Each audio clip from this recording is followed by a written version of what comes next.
Kita ini adalah manusia yang terbatas. Terbatas di dalam berbagai macam hal. Yang pertama adalah terbatas di dalam berpikir. Kita nggak bisa memprediksi apa yang akan terjadi beberapa tahun ke depan. Sekalipun di dalam dunia pendidikan, kita ini orang pintar. Dan bahkan kita punya beberapa gelar. Tapi itu nggak jamin hidup kita untuk tahu apa yang akan terjadi terhadap diri kita dan orang-orang yang ada di sekitar kita.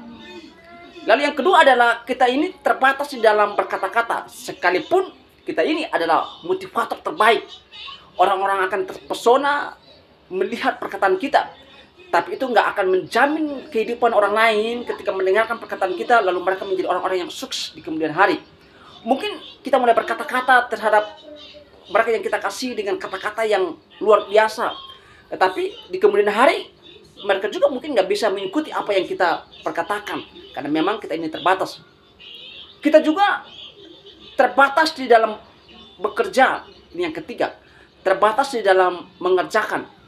Kita nggak bisa memaksakan diri kita untuk mengerjakan beberapa pekerjaan. 5-6 pekerjaan di dalam waktu yang bersamaan. Karena itu akan menguras tenaga kita dan membuat kita capek. Sehingga kita mengalami gangguan. Dan mungkin kita akan mengalami sakit penyakit. Kita juga tidak bisa melakukan satu pekerjaan dari pagi sampai pagi tanpa istirahat. Karena itu pun akan membuat kita menjadi lelah. Dan kita mungkin mengalami gangguan di dalam hidup kita. Kita mungkin merasa bahwa tenaga kita akan habis karena satu pekerjaan kita lakukan tanpa istirahat. Itulah sebabnya kita perlu mengatur setiap waktu kita dengan baik. Sehingga keterbatasan kita pun bisa kita atur.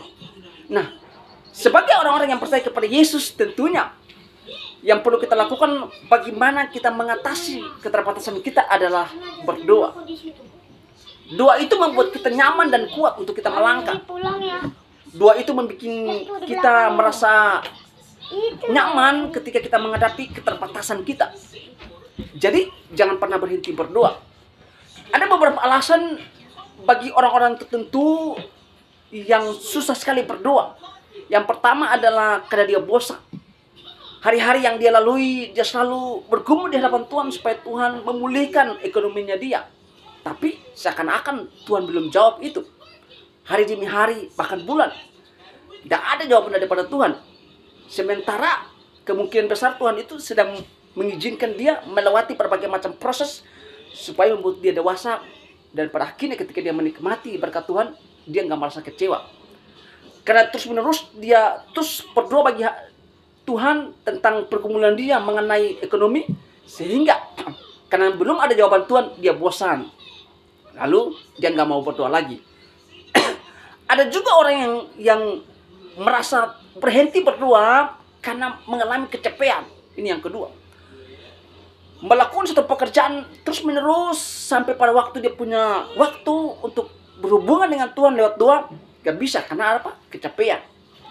Makanya supaya kita bisa mengatasi dua hal ini, kita perlu komitmen. Komitmen untuk berdoa sekalipun dalam kondisi yang capek atau bosan. Kenapa kita perlu berdoa? Karena di dalam 1 Tesalonika 5 ayatnya yang ke-17, Rasul Paulus berkata begini, tetaplah berdoa.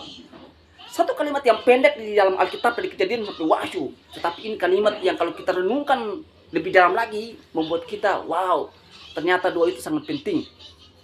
Karena di dalam doa, kita percaya bahwa Tuhan akan mengangkat jutaan pergumulan kita.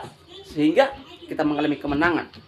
Di dalam doa membuat kita nyaman untuk berjalan di dalam setiap masalah. Sekalipun masalah kita belum selesai.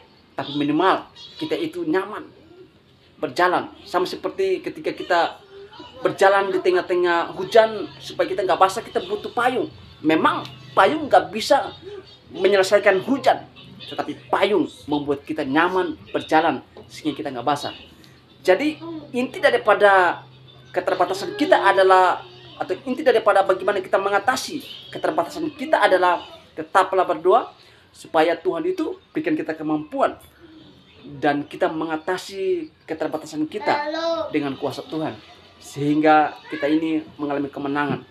Tetaplah berdoa, jangan berhenti berdoa, karena di balik doa ada kuasa, ada mujizat yang Tuhan sediakan bagi hidup kita. Amin.